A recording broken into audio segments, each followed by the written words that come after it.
speakers. I do not need to record the screen. Brian does everything.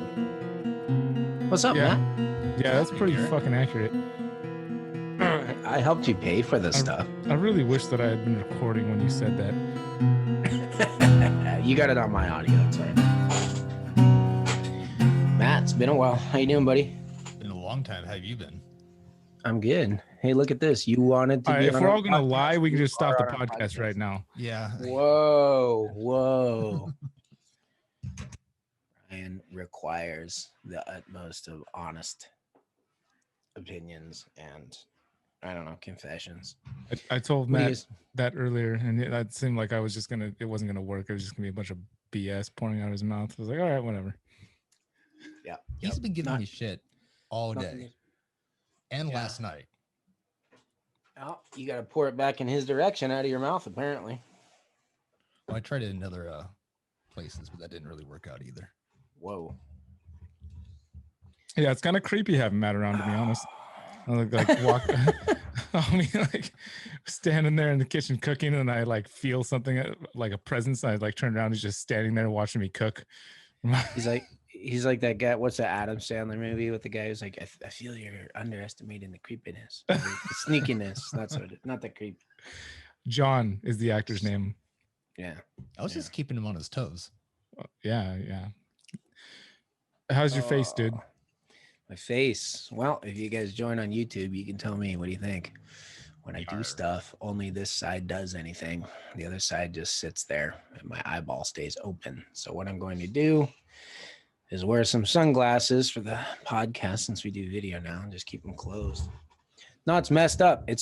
I just got the test results back today. Hey, you guys that are listening, you heard it here first on the podcast, unless of course we release it later. But I just got test results back today. Apparently I tested positive for Lyme's disease. So I missed a lot of the classic symptoms, like having a tick and then having like the red bullseye thing. I didn't get any of that. I mean, obviously I got bit by a tick somewhere, it just wasn't noticeable. It wasn't prolonged. The doctors were saying you can't have that if the tick's on there less than 36 hours. So that's not what it is, but they were wrong. It is. So been going through it. Brian, you know this, but Matt, I don't think I've talked to you all that much lately, but yeah, I've been having like crazy headaches and then just, feeling like when you're about to get sick, you're not sick yet, but you know that it's coming. Look, Brian's got the sunglasses on too. I appreciate that. Yeah, no, I have mine upstairs. You can go run up and grab them real quick if you want. If you want to join the club, mine just happened to be sitting right there. I just wanted to get it feel more comfortable, so I put on my sunglasses. Go grab mine. Shoot, we're all gonna wear our sunglasses indoors. Go ahead. But yeah, so I've been like super achy, head achy, just feeling like crap. A little bit of a brain fog lately, And then one day I woke up with my left arm numb, and I was like, "Oh, that's not cool. What am I having, a heart attack or something like that?" And then a few days later, I woke up with the right side of my face numb. Actually, I didn't wake up with it. I was actually talking to Juliette Brewer about coming on this podcast. Hopefully we'll get her on here some point. But halfway through the conversation, I started to sound like I'm talking funny. So for those of you guys listening, it sounds like I got a big cotton wad in my mouth. It's not cotton. It's the half of my tongue that doesn't work. So I'm like, what's that guy, Harvey Dent up at Freedom Breeder, the ball python? Yeah, the half two-face. Yeah, he's like half scaleless, half not. Half regular, and that's a chimera, right? That's what I feel like right now. It's like literally split down my face. Like this side of my face does nothing. The eye won't close. The my tongue won't work. It can't taste anything. Can't smell out that side. No tears produced in my eye. So I gotta imagine it's pretty uncomfortable, man. It looks uncomfortable. You get really tired on the side that does work. You get all like cramped up. Matt's back. He's got the glasses. So Matt Bernardin, everybody. SoCalHerps. Thanks for joining us, buddy. Thanks for having me. Yeah. For those of you guys that randomly found out this podcast and don't know who we are, I'm Garrett Hartle, Reach Out Reptiles, and my co-host over here, Brian Cusco, Triple B. Yeah. And Matt is with SoCalHerps. I already said that. Come on, stick with the time. Yeah, I don't know. I'm sorry. I'm just making sure that we know who Matt is, because I've had Matt on my vlog several times, and every time I bring him back, people are like, "Who's that?" And I'm like, "It's Matt. He's been on the videos like 20 times at this point." Right. Yeah. Well, actually, Matt, you've been a big part. We mentioned you on the podcast several times. I think one of our original podcasts was right after we all went to sushi one time. Yeah, it was. That's So- when we started up the whole Searchable as Reptiles Facebook page. Right, exactly. And so Matt has been, if you guys aren't there now, it's probably one of the coolest places on Facebook to be. I really say that like it's, it's a really cool little place to hang out, mess around. It's everybody everybody is on there. So Searchable as Reptiles community page on Facebook. So search us up on Facebook and find that and join. And Matt will be the first to say hello. Darn right I will. I'm going in there right now just to see when the last post was. Oh, yeah, that's pretty sad. September 7th. Well, that was only 2 days ago. I'll tell you what happens. I mean, we only do a monthly podcast, but everyone jumps on, they chat, they do all that kind of stuff. Matt usually watches along and keeps everybody informed. But yeah, I don't know. You get these random threads started on crazy stuff, either that we say or just people giving us crap on there. You know what I mean? And they come at it with it. So yeah, I usually like to throw a little couple one-liners in from the podcast in there just to get people to jump in on something. Oh, it's a good time. It's a good like time. Garrett killing cats. That was always a good little one-liner there. Oh, yeah. The best part is I don't remember what I say on these podcasts. I'm just shooting from the hip. You know what I mean? So then people start talking about stuff and they're like, how do you know all my stories? So it's a fun place for me to visit. Dude, I've gotten used to doing them in person now. This is like the first one we've done a little while not in person, and it's the online interviews, the online interactions, it's just not the same for me. It's just not. No, for me, it's a great reminder of coronavirus, which nobody wants to ever hear about or talk about again. Right. Well, we're definitely not going to hear or talk about that here. Yeah. At least not out of my mouth. Yeah. Well, the cool thing is I might see at least you, Brian, weekend after next. Oh yeah, that's right. Cool. Yeah. So we'll have to record another one then. Are you saying might like you might not make it? Oh, I don't know. I've got this Lyme's disease. Maybe it'll get the better of me by then. Who knows?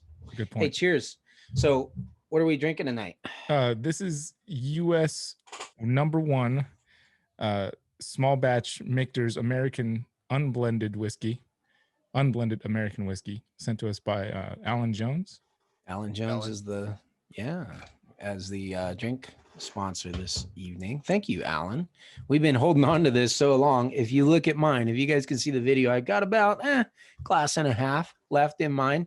Brian's got about half his bottle, but he said he actually finished one and bought another one. And yeah, it's half not again. The same bottle. I do. The funny thing is, I do really like that when he sent it. I had just run out of a bottle of it before.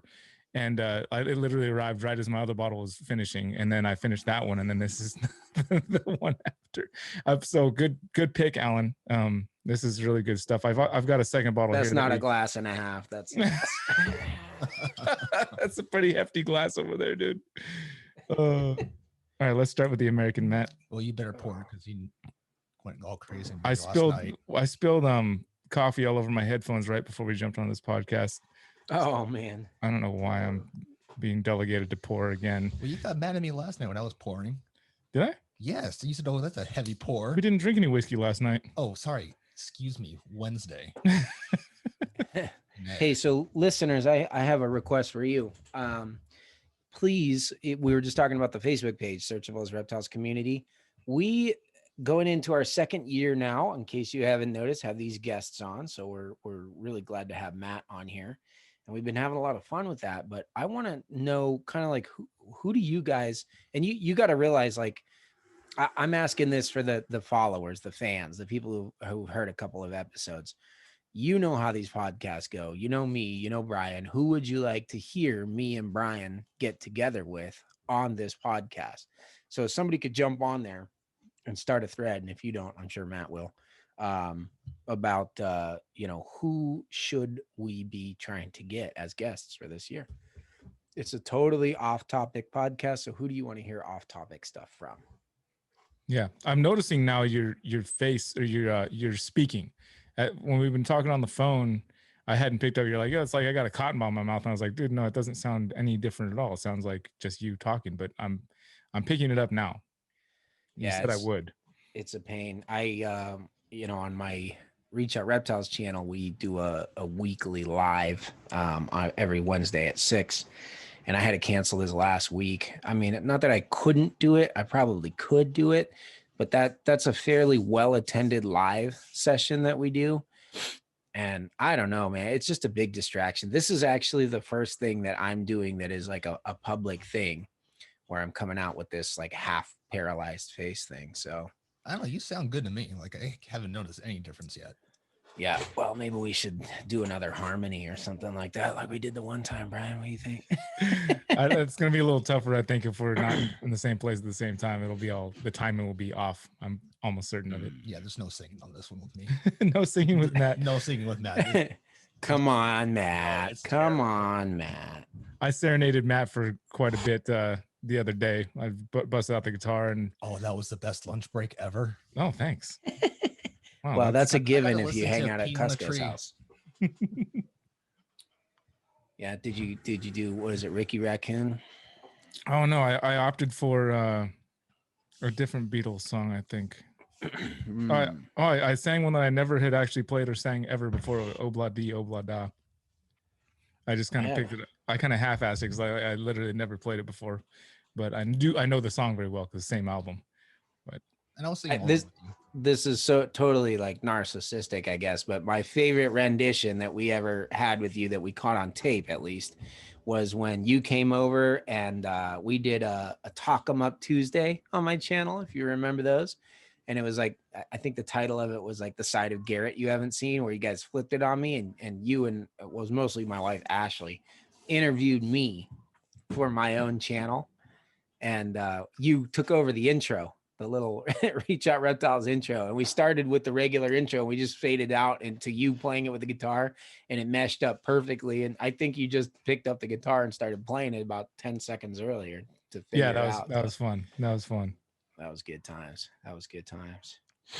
Oh man. So I want to, Matt, I know that one of the very first interviews I ever did on Triple B TV was Kendall at the Reptile show. I think that's how we met because you were there at that show, right? I was there. Yeah, I was obviously not focused on you whatsoever. No, you just went straight to Kendall and it was like just left me in the dust.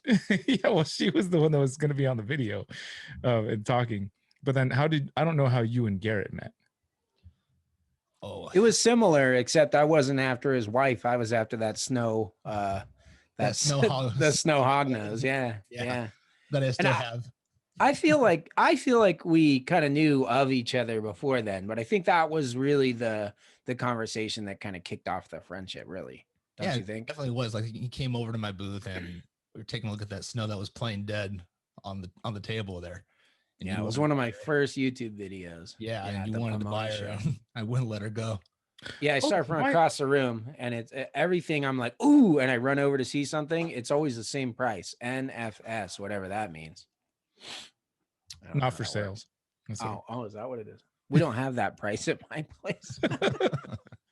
I just set mine for that because I got a quote unquote air quotes hold back that I've got here. Hi, Rob.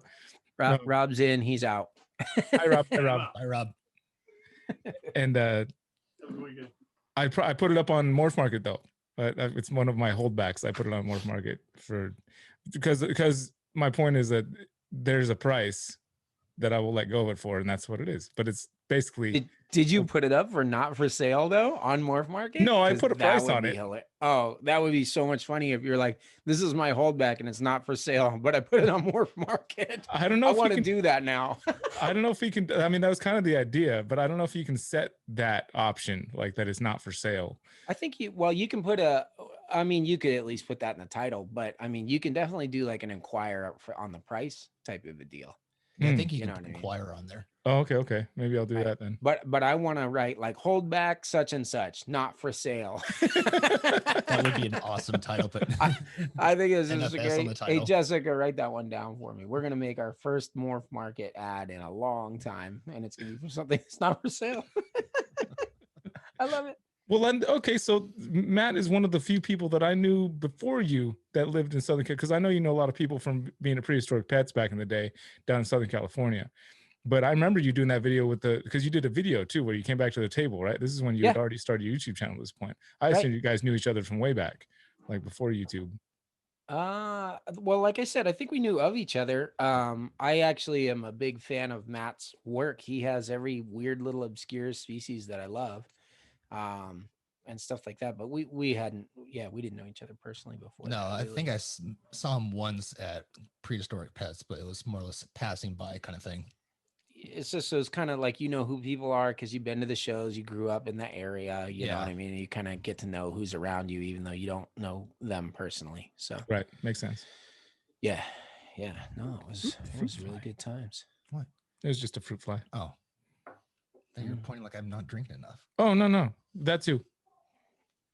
Hey, so Matt, you have a couple different species with the reptiles. I think most notably, I mean, you have like world-class hognose collection. I'm getting on world class. I'm not gonna do my. It is definitely, guys, it's a world-class hognose. I suppose it depends on what you think. I mean, if you want 4 gene recessives or something, that's not really your thing, but That's you do thing. Explicit selectively bred stuff. I do. You know what I mean? I'm very particular of what I breed. I'm not just going for colors. 1-2 genes, but you do them in a way that's absolutely epic. So for me, I don't know, and that's what I like. So I don't know that I know of anybody's collection that is better than yours by that definition. Well, thank you. I appreciate that. But then you do like crocodile skinks, you do some other stuff too. So what is your like breeding season like? I know, Brian, you do ball pythons. You've probably been hatching all kinds of stuff out, in the last couple of months or whatever. Me, on the other hand, I'm just starting to breed. Stuff doesn't have to start to hatch till the end of or beginning of next year. But what about you, Matt? What are you working on? Well, right now hog noses are getting ready to be put down into cooling, so I'm just feeding them up just enough until about the beginning or middle of October here, and then they'll be shutting down, going down into brumation. So if anyone doesn't know what brumation is, that's when animals kind of go into a kind of a slow state, not really sleep, but just more or less resting. It's almost like hibernation's cousin or something. Exactly, yeah. So I set the hog noses down to about 55 degrees, and essentially they just stay down cooling and don't move too much for about 2 to 3 months. And then when they come out of that, nothing of that, just water. Just water. And for me, like, I do mine a little bit differently than other people because living in Southern California, it doesn't get 55 degrees almost ever. So I have them in a cooler, like a wine cooler, and I don't leave water in there for them because I've found that it actually raises the humidity in there, which can cause respiratory issues. So I take them out about once a week, offer them water. Hardly ever any of them take water, but still offer it, and just keep them down for about a couple months. Plus, hognose are like a more arid species, anyways. They're super exactly drought resistant. Yeah, and you mostly find the males are the one that drink more water because I think it's less body mass that they have, and the females are much bigger, so they dehydrate quicker. Yeah. Where are the bulk of hognose found? What you specifically do westerns? Do westerns. Where are those? I know virtually nothing about hognose snakes other than they're cute and they're awesome, and they're rear fang venomous and all the little things that probably most snake enthusiasts know about hognose snakes. Where are the majority of the where's the majority of the population located in the U.S.? Like Idaho, Colorado. You can find a lot of them in Montana too, as well. That's it's like Western Pennsylvania, but not coastal. Correct, right. And really not too hot because they don't have them down like Arizona or anything, do they? Or do they? I haven't seen them in Arizona. So they may do, but I've never actually heard of anyone finding Western hognoses in Arizona. Yeah. They kind of coexist with like the prairie rattlers and stuff, right? I mean, that's kind of there. That's what they essentially mimic is the rattlesnake. Right. Cool stuff. What about the red-eye crocodile skinks? What do those do? They just kind of cruise around year round? Crocodile skinks, that's more of like a niche type of reptile. I mean, if you're looking for a lizard that you can hold and, pet and want to hang out on your shoulder, crocodile skinks are not the lizard for you. I would, No, I mean like breeding. You've had like oh, multiple successes breeding that, and most of the stuff you see are like really wore out, import stuff. So I mean, captive bred is a world of difference with that stuff. But what is there? Are they seasonal at all? they're not really seasonal. You have to mimic kind of the rains cycle for them. So you got to keep them, wet but not too wet.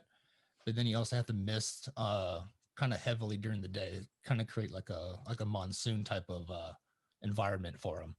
See, like crocodile skinks cannot live without water.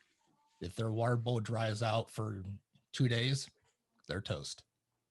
They spend a good Done amount of time deal, in huh? the water. They spend a good amount of time in the water. Yeah, they'll come out kind of at dusk and dawn and go and soak in their water dish. Or if you have like a big and bioactive enclosure, you have like a pool or something like that with a waterfall, they'll hang out in that around dawn and dusk. And then they go back in and hide. Right on. Right on. Your setup for them is super cool. It's like it is pretty it's a pretty bioactive setup. Yeah, all the cages are set up as bioactive because crocodile skinks, they're very shy animals. So too much stress actually will cause them to perish. So the more you can do like that minimizes the amount of times you have to go in the enclosure, the better off they are. I like the little noise they make too. It sounds like a baby crocodile or they're calling for mama. Oh yeah, they're super cute. I was just gonna say I'd noticed a cycle in reptile keeping, like having been in it for a number of years. You guys probably noticed this too. Any species you start with, like for us, it was a lot of pythons. It was back in the 90s, and we still had a lot of wild caught stuff back then. It wasn't a ton of captive bred. People would do these giant, elaborate enclosures, trying to mimic the natural environment as much as possible. And we would give them everything, UVB and all this, and you know what I mean, gut loading prey items and all kinds of crazy hides. Wouldn't be uncommon to have like you would see someone with like a waterfall in a green tree python enclosure, stuff like that. And I think it was because we didn't necessarily know what our animals needed, so we gave them everything, which might have been a little bit more out of ignorance in the beginning. But then as you define the specific needs of each of these species, we tend to like pull out what we consider to be unnecessary. And so the cages became more and more clinical, more, like simple, sterile. You think about the way the majority of people keep something common, like a ball python or a leopard gecko today. But I'm now seeing we're coming like out of this trend. So I would suggest the reason why I thought of this is because you're talking about red-eye croc skinks setting them up in these big elaborate things, because they're really a new species. They're not, I wouldn't consider them established in the hobby. No, they're not. There's random successes randomly across. What's the furthest generation in? Like I know you made F1s. Have you made F2s? I have F4s. Oh my gosh, that's been doing crazy. it for a while. I've been doing I know that, but I had no clue you've been 4 generations in. That's insane. A lot of the adults that you see when you go to my place are ones that you've seen on YouTube. Those are all been captive bred from captive bred parents before. So it's that's crazy. And that's why you have so many different like bloodlines, like the high spikes and the super reds and all, because you've got that many generations. So that makes sense. Exactly. I mean, that was something that again, it goes back to like the way I selectively breed. I'm looking for, high spikes. I'm looking for, more color in the legs or more color around the eyes. It's crazy. It's crazy. But so here's my point. Like now, one thing that I hear talked about all the time, like with the super dwarf retics or whatever, which can and have been kept very clinically, going from big naturalistic down to like minimalistic cages. Now people are talking a lot more about things like enrichment and, you know what I mean, giving them larger and more involved enclosures, seeing a wider variety, things like maybe not necessarily cohabbing, like let me just throw my ball python in with my super dwarf or something, but as far as like the social interaction between the different super dwarfs, like for me, male female interaction is very important, kind of leading up to the breeding season, but it could be more so throughout the year. So what's interesting to me is that you started with this elaborate thing, And now we're getting into where bioactive enclosures and big naturalistic things are kind of coming back into, popularity with a lot of people. Well, to that point, I can see the reason for wanting to maintain more of a clinical and sanitary or sterile environment is you introduce the potential for disease to sit and grow, bacteria to grow and negatively affect your breeding program with things like that. I think that's maybe one of the arguments against doing it, especially in a breeding program where you have lots of animals to take care of.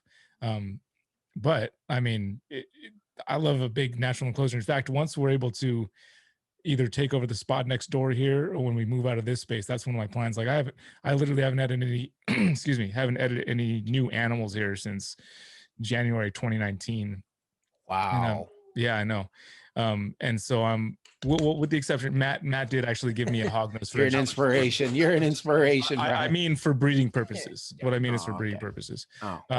But I'm really looking forward to.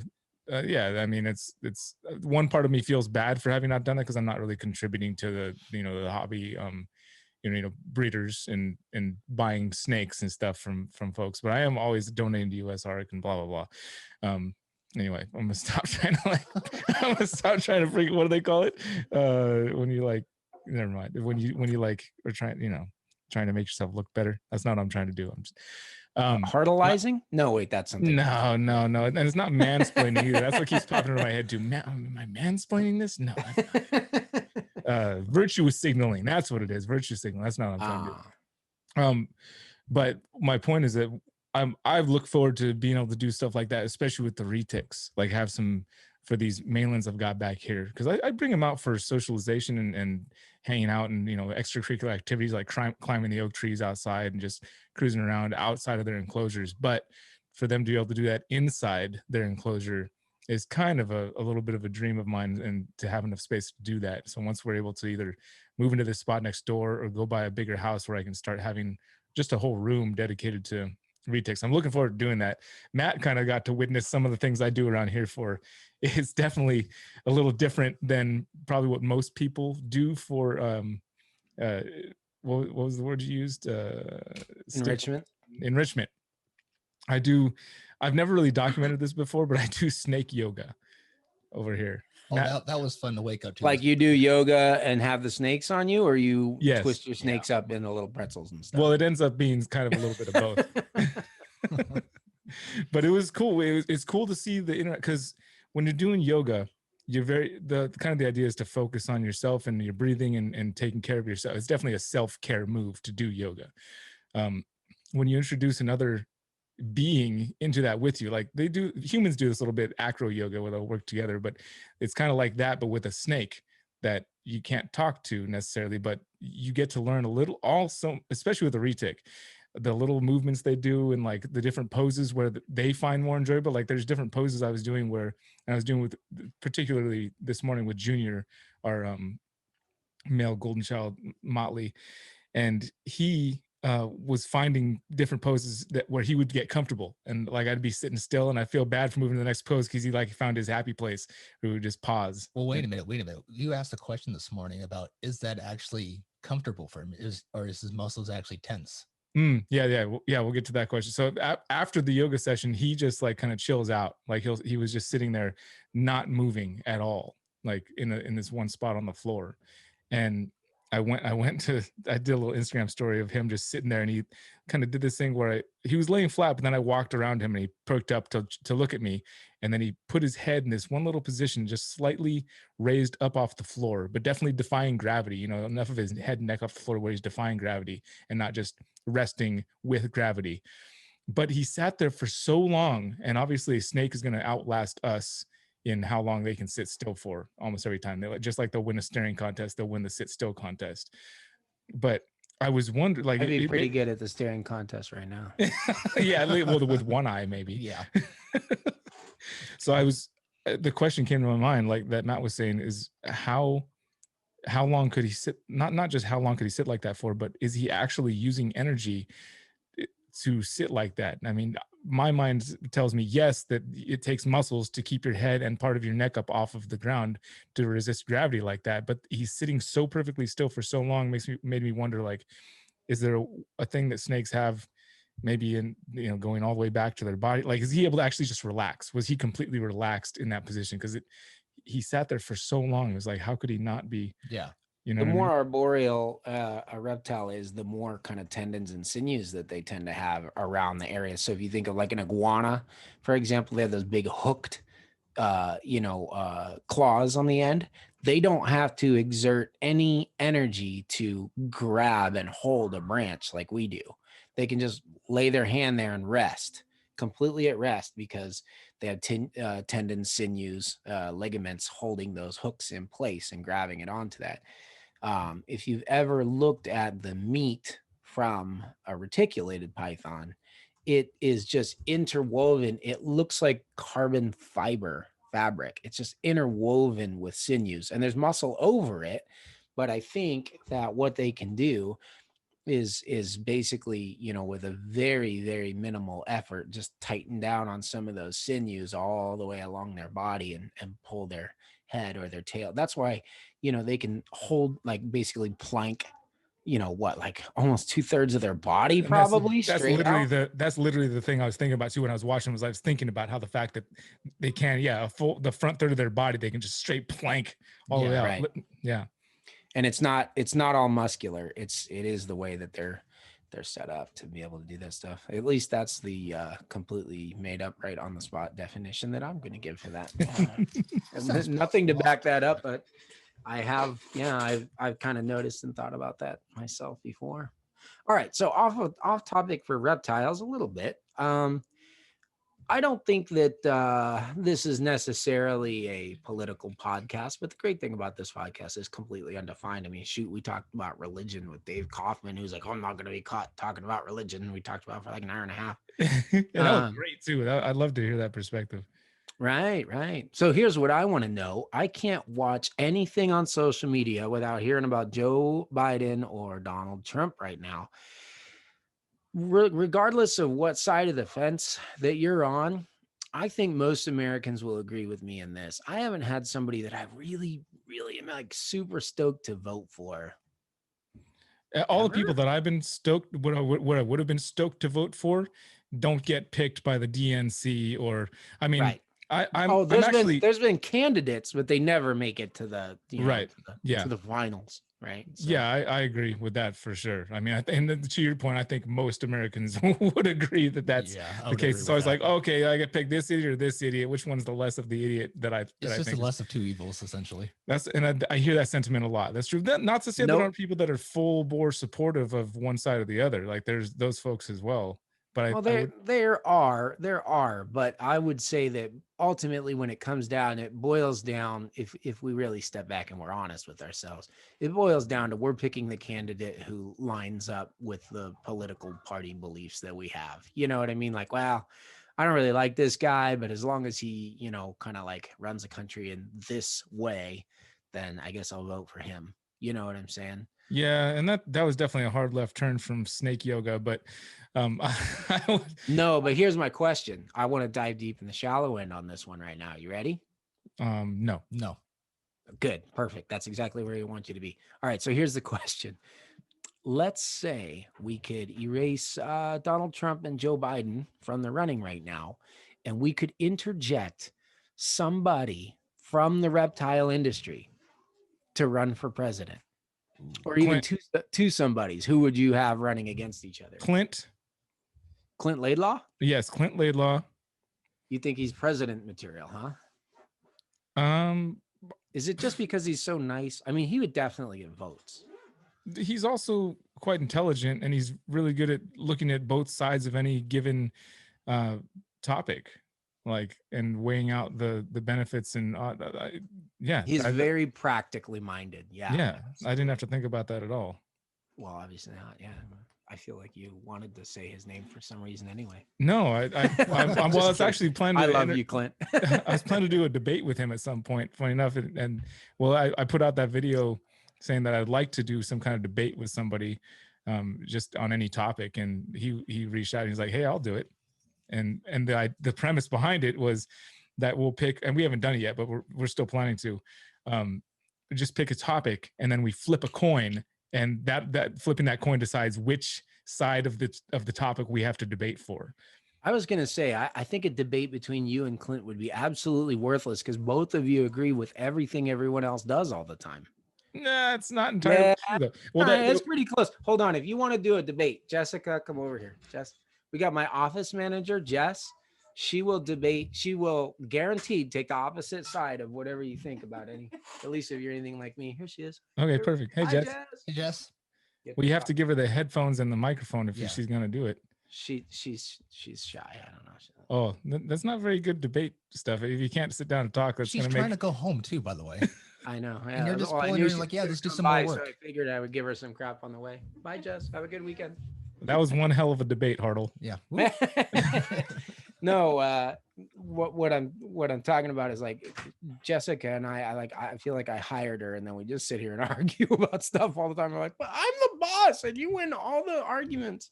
So she's a good debater. But okay, Clint Laidlaw, I think, is a really good one. Who would be like maybe another kind of great presidential candidate out of the reptile industry? What do you guys think? Jay Brewer would be perfect contrast to, or would be perfect. Oh my gosh! Oh wow! I would watch that. Laidlaw and Jay Brewer, I would watch that debate all day long. Oh man, that's a scary thought. I love Jay. I worked with him. I know him probably better than most people in the reptile industry. I just saw him last Jay for president. Oh yeah. I saw him just a few days ago, man, and he definitely had a lot of things to say about political stuff. I would definitely watch that debate. I would love to see Jay talk. Jay is one of those guys, though. Like, actually, I don't know that he would make a bad president. You know what I mean? He probably would be a pretty good president, but I don't know if I could vote for his finger to be on the red button. You know, you know what I mean? I mean, yeah, I don't know. You catch him on the wrong day, we might start World War III. I'm not sure. He's pretty because he's so passionate about everything. You know what I mean? He's like, Russia, goodbye. You know? Oh man, red button all the time. Well, that would be the perfect counterpart for running to with Clint, I think. Yeah, that would be a divisive one for sure. For sure. Yeah. And that is my point that was the point I was going to bring before you sprung the dive deep, is that in down below, whatever way I tend to lean politically, I think about, left or right and all these different things that you get to think about when it comes to these type of climates in our country every, 4 years, and everybody all of a sudden becomes a political expert. And I'm going to include myself in that.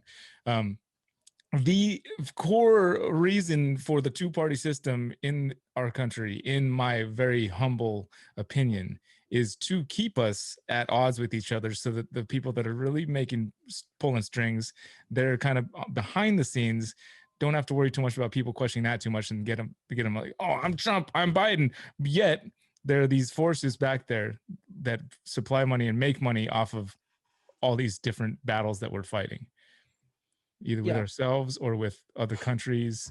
And that's, in my opinion, with having zero proof, the way the system is set up and the way the party's thing is, that's why it's like that, is so that it makes it easier for those folks to not have to convince us that they're not doing anything back there.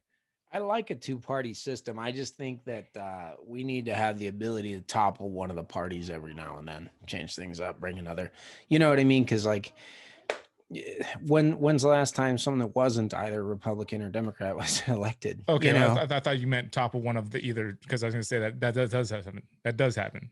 Democrat or Republican gets moved out. Oh no, yeah, they go back and forth all the time. But there's no other. There's never been other parties. No Green Party, no Libertarian, no. Yeah, and the thing about the right and the left, I mean, because people get super passionate. As someone's screaming at their radio in their car right now, you know what I mean, or trying to punch the side of my face. They can feel through the YouTube screen here, but the thing about it is everybody is trying to save or solve the same problems. They're just doing it from different perspectives, right? So it's like the people, but the principles, but the people, but the principles, and that flip-flops between right and left, and in this particular subject, the left is going to think about the people, the right is going to think about the principles, and then this subject over here, they flip-flop, you know what I mean? One is more about principle, one's more about the people.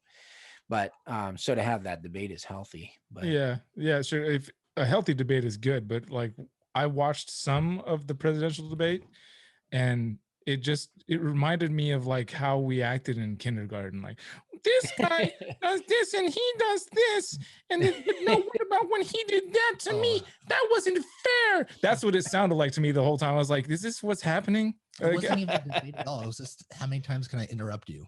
How many times can I interrupt you and say what you did, Dad, that I didn't like, and you shouldn't like it either. You should be on my side because he's a jerk. Yeah, it is, and then you think about, like, I've watched presidential debates while I was living in other countries before, and sometimes it's pretty embarrassing to be an American. You're like, yep, that's our leader. Yeah. Although, to be fair, there's a lot of pretty messed up world leaders out there too. So I'm not. A lot of them are worse than that too. So yeah, it's interesting to think about that because I haven't left the country in a little while. Like, I don't really count Canada necessarily. Like when you go to a, I don't know, Europe or a third world country or somewhere that hasn't been, Americanized, quote unquote, like Canada has, which it has. I mean, if you go up there, it's like Home Depot and or have we been Canadian? Burger King. I feel like it's the other way around. But you feel this weight lifted off your shoulders. At least I have when I travel out to places like that where you're not under the U.S. flag. That being said, I love where we live. I love it here. Obviously, I keep coming back. You have no accountability to their governing system either. You know what I mean? If you live under their government for an extended period of time, like if you were a citizen, then all of a sudden there's a weight on you, and you have responsibility to the country of your citizenship. That's a good point. That's a good point. So, but anyway, Matt, who do you think? Any good potential presidential candidates out there? I'm just gonna go for Phil. Oh, why didn't I think of Phil? Yeah, Phil would be Phil Goss, obviously. Yeah, Phil would be in the same party as Clint, I think. I would say he would definitely help with the reptile legislation problems, I think. Yeah, maybe a little bit. I mean, no, he puts everything, like his whole heart and soul into everything, like he's done for the reptile community, and I can see him just doing that for almost anything that he would work on. That's why I would go for Phil. Okay. Now let me flip this around here. Who in the reptile community who you would not want to see? Wait, hold on. Who would be running against Phil? Brian Potter, obviously.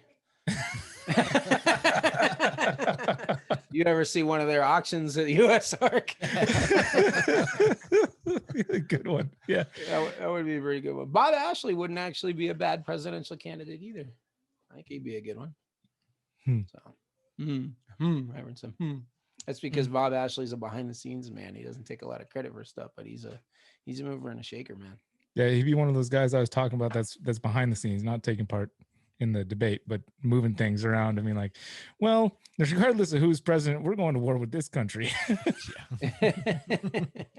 Yep. All right. So who would never be president? Oh, who would you not want to be president? Me for sure. Oh, I definitely vote not you. Yeah, definitely not me. Good night, Neff's night. No. Yeah. Last person online. Who would not want to be? I had to pick somebody that I love. I can't just tell a bunch of people I don't like in the reptile industry. That's not fun. See, now this is showing like who you like and who you don't like. No, not really, because I would definitely throw somebody I like under the bus. I actually do that faster than for somebody I didn't like. Well, yeah, that's what he's saying. Yeah. Like you got. But I'm in the same boat as you. Like if I don't like somebody, I don't even want to say their name. And I won't. I will never. If there's somebody I really don't like, you will not hear me say their name in a public forum ever. You said Jay Brewer would be a good one. I'm gonna put him in my probably not president category. With all the love and honestly, if his name was on the docket, I would vote for him. But that's just a terrifying thought. Gosh, you know who would be amazing though? I think is his daughter Laura. Holy crap! Yeah, because she's 100% of what he is, but she's tempered. You know what I mean? So yeah, Laura's awesome, dude. She's getting married tomorrow. I know. How crazy is that? She was supposed to live out and move out to New York and be close to me, but she's not. She's going to live next to you instead because New York is all. Never mind. We said we're not going to talk about that. She's going to live in LA instead because it's so much better. That makes a lot of sense. But anyway, yeah. Everybody should move. No, actually, no. Scratch that. Don't move. Everybody stay away from my part of the state. Don't move to LA. They are, move to Brian. LA. Everybody go down to LA. No, don't go to LA. Yeah, everybody go. Come Northern California. That's where it's at. Wouldn't it be cool? And maybe this is the way we're heading. At least in the news from the Northeast over here, it seems that way. Wouldn't it be cool if LA ended up like a ghost town someday, where like nature all just moved back in and took over? There's like mountain lions cruising around down. You know what I'm saying? That would be awesome.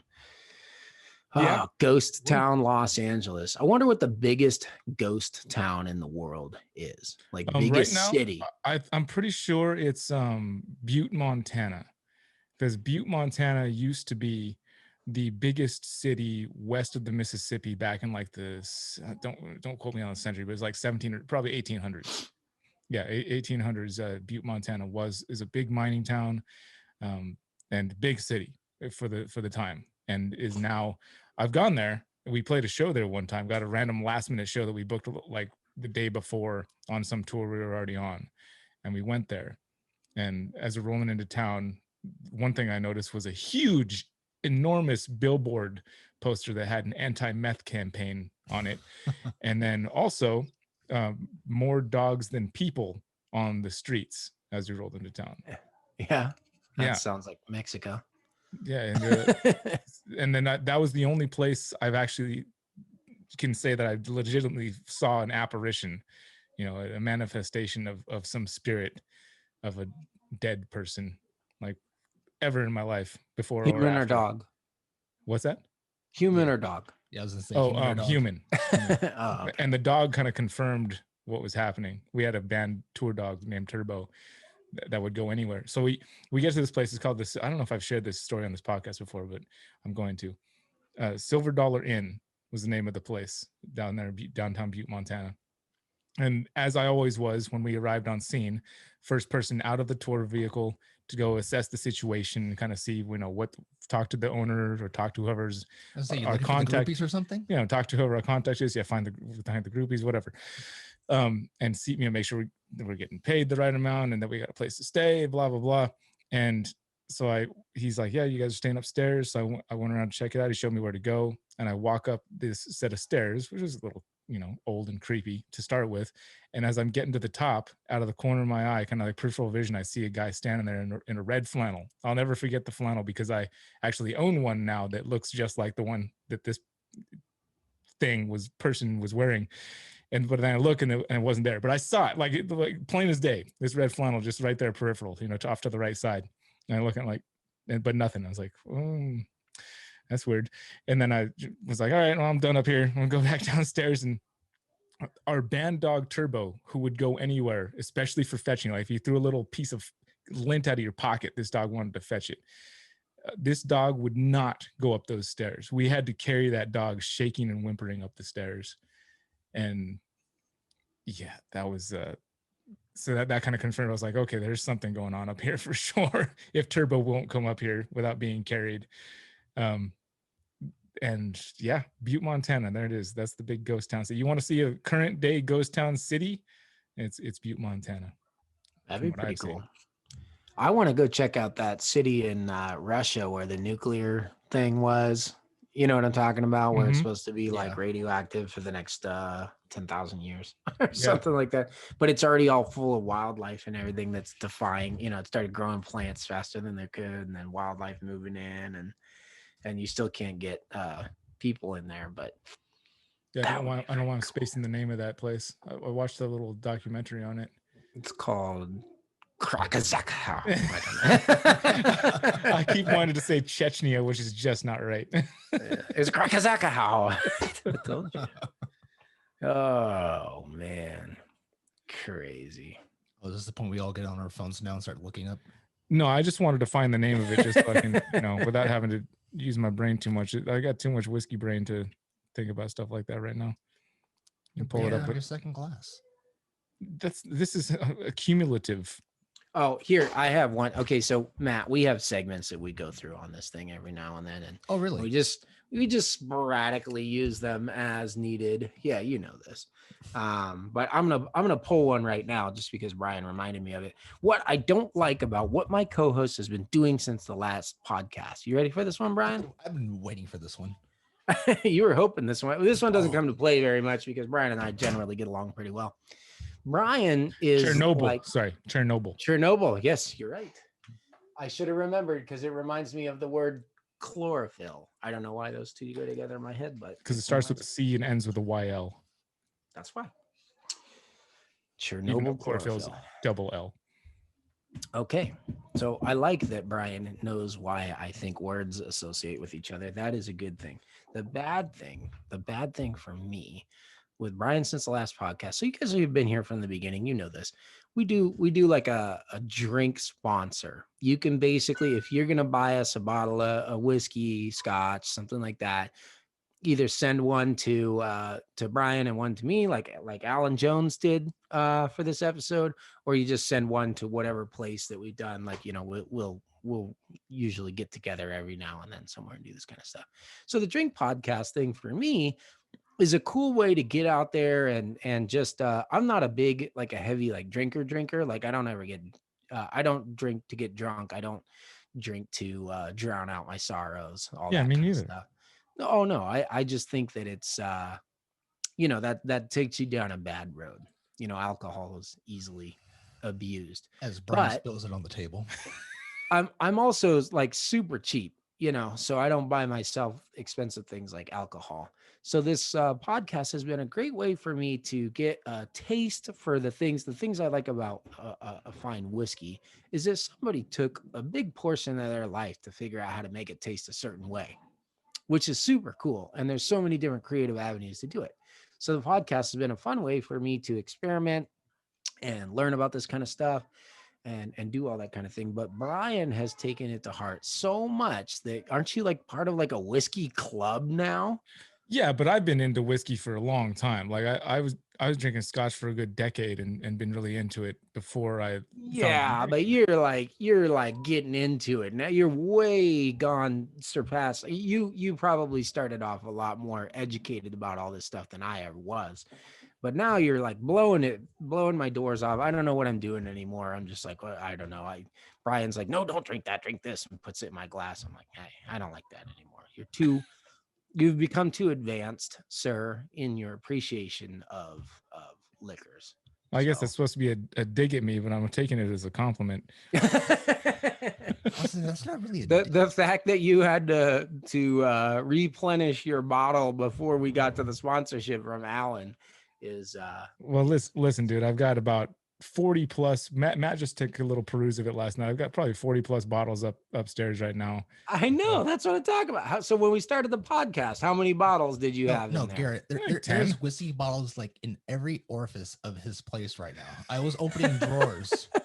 I found a half bottle underneath the bed. I found another half No, bottle. you didn't. Yes, I did. Under the Stashed- bed. There's Stashed one- in his poor kid's teddy bear. You know what I mean? This It's is the like, kids' room that they go play video games in. No, there was no bottle under the bed. No, you're just making stuff up now. I'm calling BS. I would not misplace a bottle like that. it was an You apparition. have so many bottles. I don't even think you know how many. You He's have. he's definitely talking out his ass right now with the bottle under the No, bed this thing. is my mouth. But obviously, there are a lot more bottles than you know of. Oh my goodness. No, I could probably name every single bottle in the house right now, actually. How many bottles are on the desk that I'm currently using as my office? One empty one. How about to the drawer to the right of it, or the side table? That's not a table. That's a Bose bass speaker. And there's so much dust on it. I I think couldn't there's- Oh really my I think gosh, there's- you guys are like an old married couple. Come on, like what are Should we have seen doing? us here? last night when we were playing. What was that fucking game called? 10,000. Oh, Garrett. It's a dice game. Well, I was just trying to teach Matt about it, and he was being a little bitch. This guy was being a bitch. He took it all seriously. We're just having a fun night, just getting to know each other a little bit more. All right, folks, Over here. welcome to the Searchable as Reptiles presidential debate. Oh my goodness. Oh my goodness. this is me diving into the ladies, please. This Well, is what I've actually done concerning the whiskey, I've decided to take a slight step back because I just felt like it was about time. You know, I'm gotten a little bit slower, not just from the whiskey, just from the smoke has definitely aided in not as much physical activity. You know, like I want to get up and run, which I did this morning. I got up and went for a nice run, did some snake yoga because finally the air was breathable again. But I've decided to only drink whiskey on Mondays, Wednesdays, and Fridays. By the way, today is Friday. Today is Friday. Yeah. Cheers. Cheers. Not that I ever like it. It hasn't become a crutch, but I don't want it to become. I don't want it to become. Oh, don't get me wrong. I wasn't saying that it became a crutch. I just think it's cool to know about stuff like that. Like one thing that I hate, but would still love to know if I could like somehow absorb everybody's skill and information on something is like golfing. I mean, come on, it's not a sport. You know, there's nothing like redeeming about golf. Certainly it's a skill you can hone, but it's a useless one. Like if you're going to do that, just go do archery or something. You might have to use that someday. You know what I mean? Golf is like whatever. Nevertheless, hand-eye coordination. Be able to hit a tiny little ball into a hole that's hundreds of yards away. I mean, yeah, and like also the most, it's like I want to be able to somehow call myself a man and utilize the things that, you know, the testosterone in my body is telling me to do, like be competitive and hand-eye coordination things. But I want to do it in a way that accomplishes nothing. In fact, it drains from the rest of my life, my resources, my relationships. It pulls from all of that and gives me nothing in return. And yet somehow I want to be there. And that for some reason for me, that's like alcohol knowledge. Like I'd love to know what wines pair with cheeses and stuff like that. But at the end of the day, I don't know. Focus all on that stuff is superpowers. subjective. Yeah. All that stuff is subjective. Of course it is. That's why I say it as though it's fact, because that's funny to me. That's my personality. Sense of humor. I definitely have been able to work in like finding the little different tasting notes in all the different whiskeys and stuff. I can definitely pull them out. And I literally found, you'll have to try this one. I found the best bourbon that I've had yet to date. Now, to be fair, you and I like a lot of the same things, but the stuff you really like, I don't usually like that much.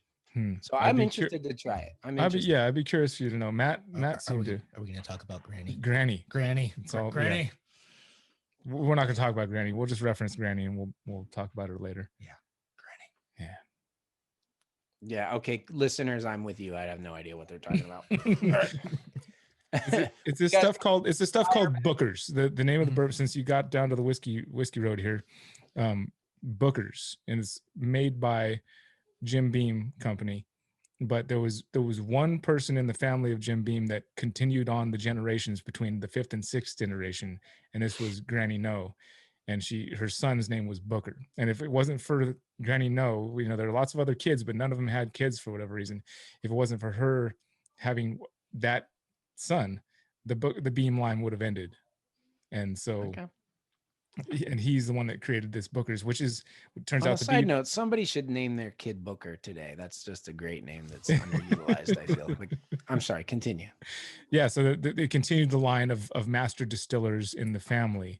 I think the person that wrote the little note that came with the bottle is the 7th generation. This is another thing I love about whiskey. It's not just it's the camaraderie and the history and the family that's involved with it. It's 7th generation master distiller. That means his great grandfather was a master distiller. Oh no, that's crazy. Jim Beam. Yeah, isn't that crazy? And then it stayed in the family for 7 generations. And I just love how the story had nothing to do with Booker. It was just all about Granny. Yeah. The story was all about Granny. The story was all about Granny on the bottle. But Granny had nothing to do with making the actual whiskey. But she made Booker. And she played bridge. And she enjoyed her bourbon with bridge, which is behind every great man is a great grandmother, right? Yeah, and she's lined up with, and all those things line up with my grandma as well. So like the first time I read that, before when I was sipping the whiskey and read the little note, I almost cried. It was like my grandma, and what she loves to play bridge and have bourbon drink. And my grandma was an alcoholic, so I kind of cried with her too. Sorry. Garrett, you'll have to meet my grandma, or if you don't get to actually meet her, you'll have to pretend like you did, or we're old friends already. Create the memory in your brain. Yep, right here. It's on this side, the dead side, though. So when this comes back, we'll remember. Oh, anyways, yeah, you guys got anything for me? Have I been pissing you off lately? What am I doing these days? Guys, got to be something. I can't. No, I mean, Matt's got well, okay. You know, something. the Come fact that on, I had to Matt. find. Okay, I got something. It's the fact that I had to find out about your face from somebody else. Like I talked to you 2 days before, and that you were having and you had been already having this issue with the face thing, which it can be. You deal with your issues real well, I gotta say. Like when you're, and it's always October for whatever reason. I'm experienced. Yeah, October, you had cancer in your shoulder, it had to be cut out, and you're like, oh, whatever, let's go to the show. And then the next year it was, oh, I've got pneumonia, but hey, let's go to the show. It's Tinley time. And this year, Tinley's not happening, but still you have an issue. Why not? Yeah, we were all gambling on what it would be, right? No, I mean, Lyme's disease is not a stroke. And you say next year's going to be a heart attack, and you're like, oh, I'm just dealing with this time. It's all right, I'll be fine. So to your credit, you deal with your issues very well. If I think if my face had died, I'd probably not be quite manning up to it like you are right now. I don't think. Well, given how attached you were to your hair, it is half your face that died. It was just like the back half, not the front. I mean, that's the way I feel about it. Hair's already dead. But my complaint, is that I had to find out about it from Scott Bolter and Aiden. And didn't hear. That's not fair. I told them because you were there. I was like, hey, 3 birds with 1 stone. Boom, boom, boom. Right, well, let me jump in here. Garrett calls me a friend. He doesn't even tell me anything. He doesn't even return my phone calls. Ooh. I don't think you call me. Maybe it's because I blocked your number. I don't know. You got to get on his Patreon, and then he'll have his patrons. His patrons will get a hold of you and ask questions that they're trying to ask him about whatever it is. But since you're on his Patreon too, giving him monetary support, they'll contact you instead of him because they still can't get a hold of him. Yeah, even though they're patrons. Actually, I was gonna say they don't really have like special access to me. They complain about that a lot. They're like, they have special access. There was someone here with 20 plus years experience with Superdoors that can answer this question for us. That would be great. But they talk amongst themselves, and I jump in every now and then. I try to answer everything at once. I'm gonna start calling you Garrett Hartle Beep. And the reason why the beep is because that's your voicemail.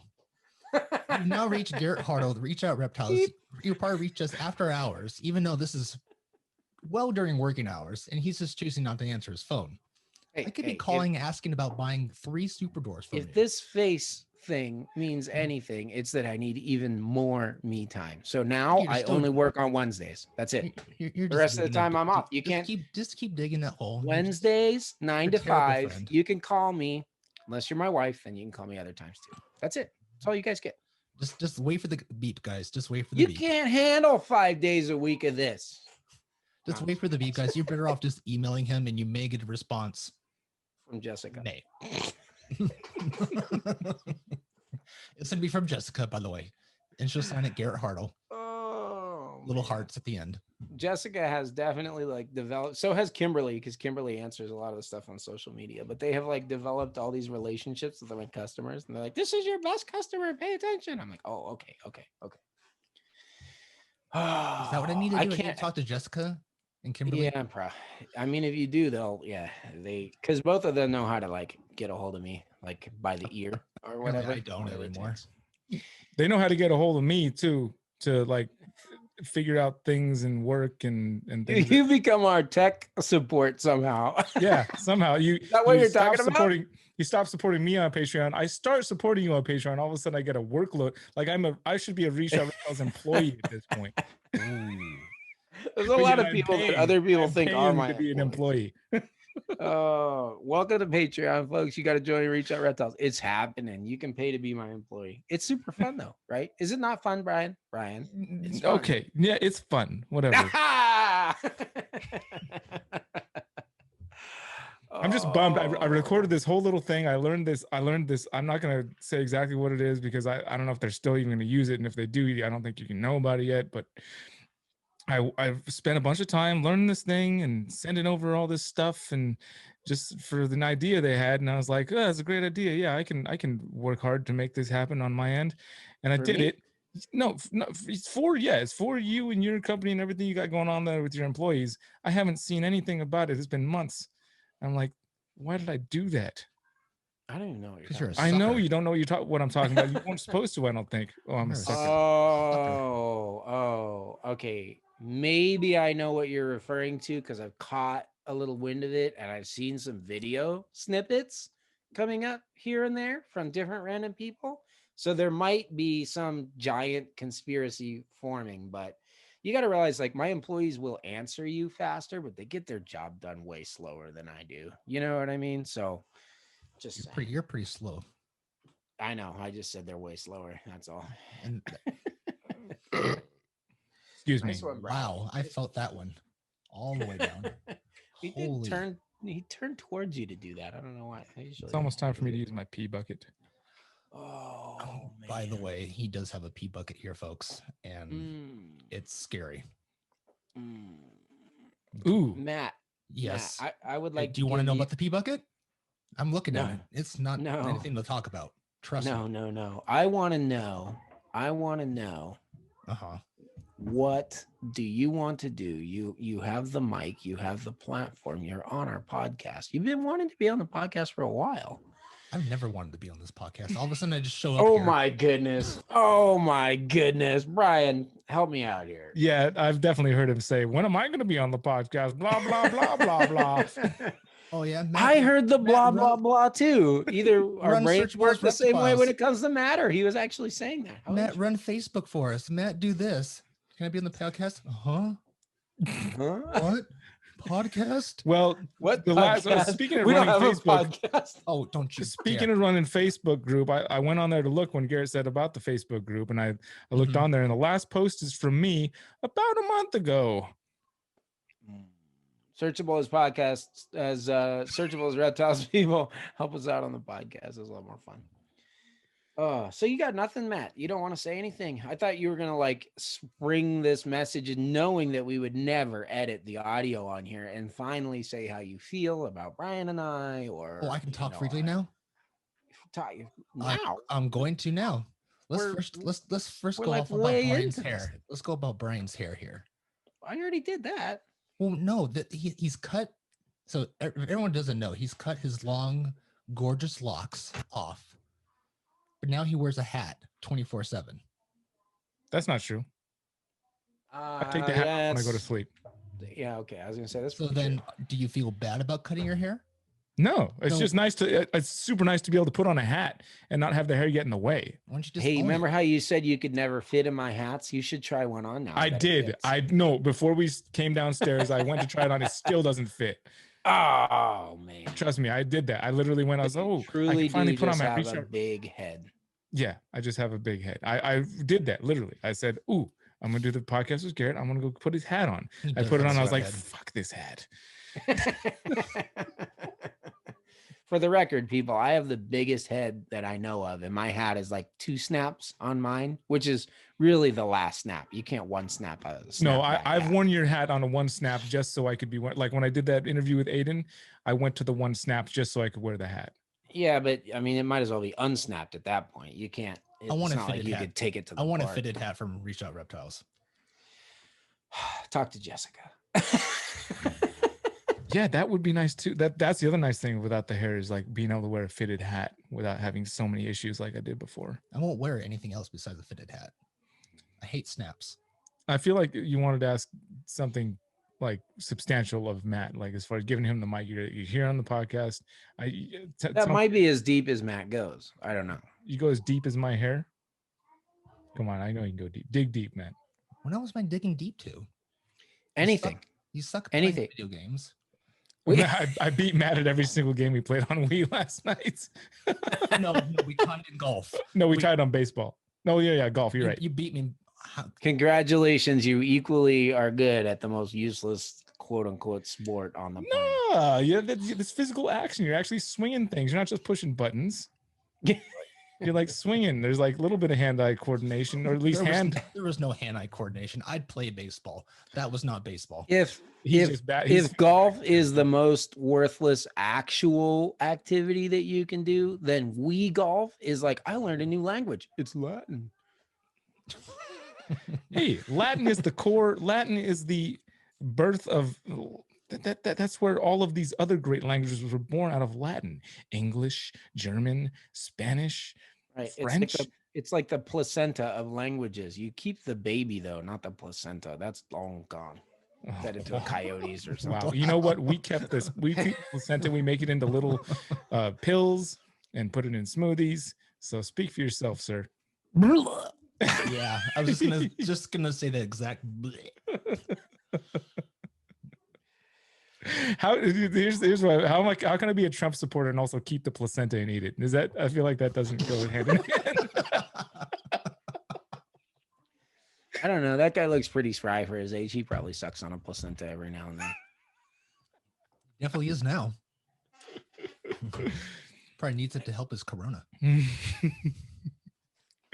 All right, Matt, we're giving you the platform. I promise Garrett won't cut you off. It's like truth or dare. Oh, I lied. You can make us do anything or say anything. We'll answer any question you want. And it's Searchable as Reptile podcast. Anyone that might be a future guest, be warned. Oh man. Yeah, no pressure. Yeah, it's tons of pressure here. So I want to hear your impressions of me when you first met me. I don't remember that. I know you talked to Kendall, you jerk. I needed to have a girl on the videos. Apparently, yeah. Can I talk to your wife instead? Sure. She was the one that was standing there with the snake. You were just in the background, like looking like you're just watching from a distance, like you did with me this morning when I was trying to cook my breakfast. Which, by the way, was spaghetti and eggs. Fresh eggs from the chickens. I think my first impressions of you are pretty much exactly what I think of you now. You're a really, I don't know, authentic person. So the person that you are comes out within like the first 30 seconds of talking to you. You're what? You don't authentic? think so? I mean, yeah, you don't. He's one of the most sarcastic people I ever met.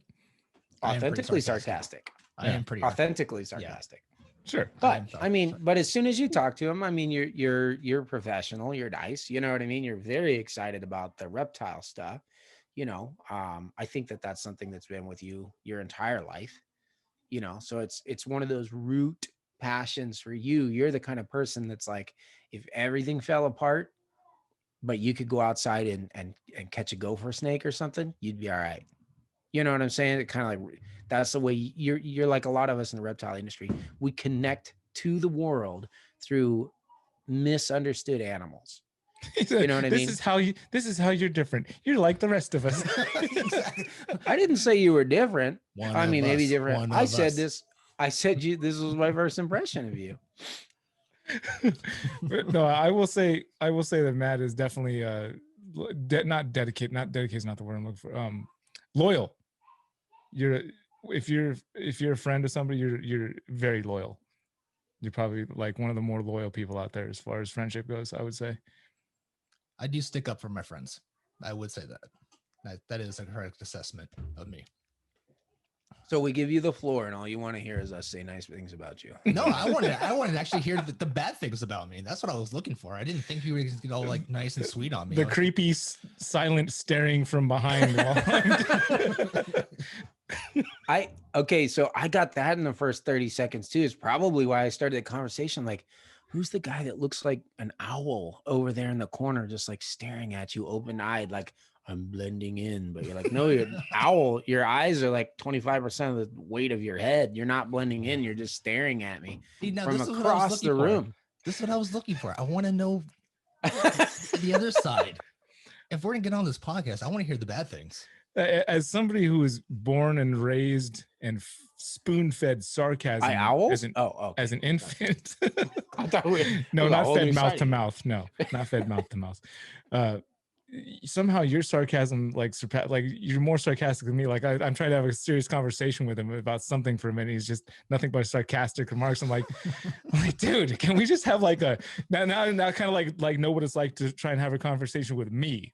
Yes. Like, can you just give me a straight answer for once? Please, like enough with the sarcasm already. I'm like, oh, is that what it's like? That's what I find funny about like our friendship, Brian, you and I, is that you're sarcastic with me and I'm sarcastic with you. And I feel like we get on the edge of like getting upset with each other. It comes close to that every now and then. It's like we're both just going at each other to the point like one of us is going to come blow to blows with each other. Nah, I don't think so. If it comes to that, it won't be good because I'm going to dominate that fucking battle. No, you're not. Not with that tub of ice cream you ate last night. Hey, you ate a tub of ice cream too. I ate half of it. Really? I was wondering if there was some left over for me to go and swoop on. Presidential debate number 2, folks. Here we go. Jeez. This is definitely like a little teaser of, we've always talked about doing a podcast. I don't know how you guys are listening feel about this. Brian and I have talked multiple times about doing a podcast with our wives in it. I've been thinking about that. This is pretty much it. Yeah.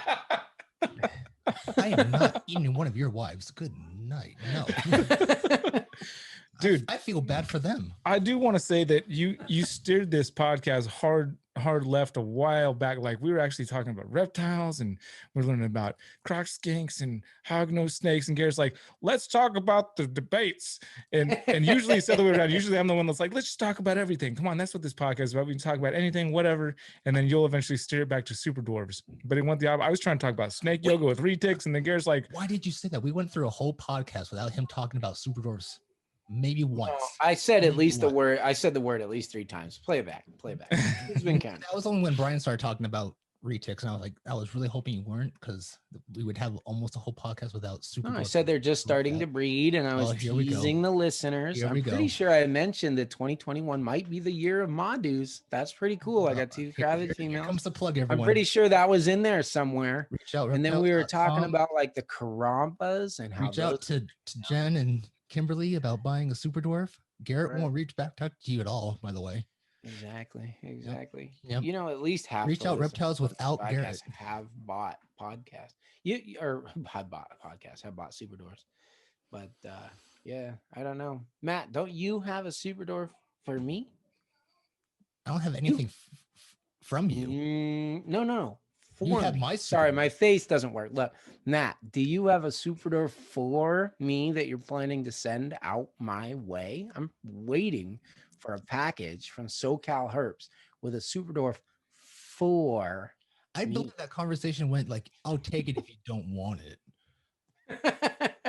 No. That was not how it went. It was like, maybe. Sure, just send it to me. I'll take it. I can always use it. I have thousands of them. Well, it does sometimes. My little guy, or my big guy. It does sometimes feel like that. I have thousands of them. Oh, I think Brian's using the pee bucket outside. Uh-oh. Yep. Pee break. He doesn't use a bucket. So now this is our opportunity to talk more about Brian. Well, let's talk about Brian. What is there to say about Brian? He's the worst. Good.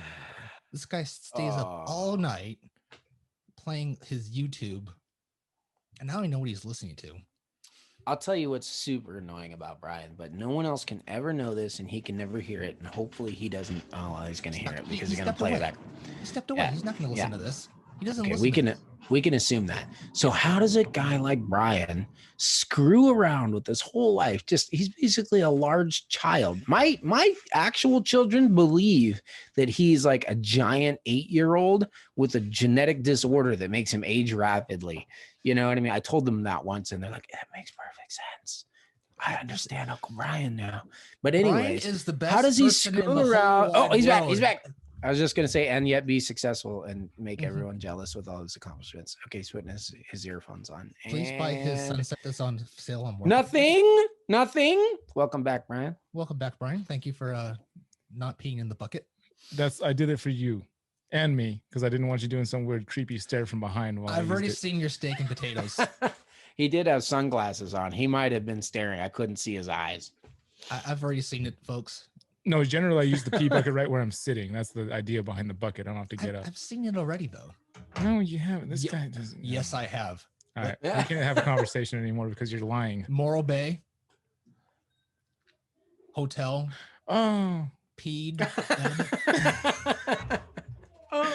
Yeah, when we had our little staycation and the family and I escaped the smoke. No. I want to tell the story. I escaped the smoke. We went. I feel like it'll be two different stories from two different sources here. Well, we can ask Hillary because she was there too. Well, she may have been sleeping. Things are getting weirder. I needed to use the bathroom. It's dark. I'm assuming everybody's asleep, so I don't need to have clothes on. No.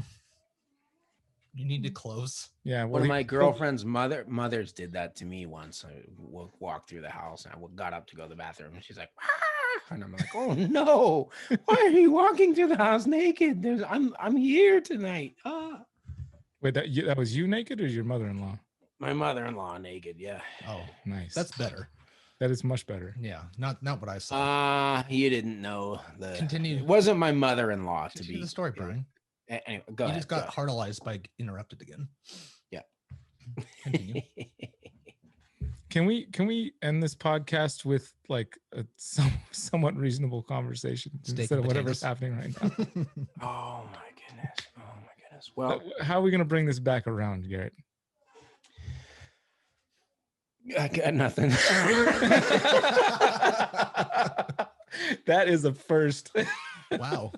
I don't think you could come back from that. You didn't even finish the story. That was it. I got up to use the fucking bathroom naked. It's not a big deal. It was for me. Oh. Brian, here's how we're going to bring it. Okay. Hey guys, join the Searchable is Reptiles Facebook community. You can say what's up to Matt there. Thank you, Matt, for coming on. We're going to end the podcast. And you can give him shit for having not posted all month. Here. He was ending it. That's where we're supposed to cut. Hit the stop record button. Just cut it right there. I'll be the judge of that. He's already taken off his headphones.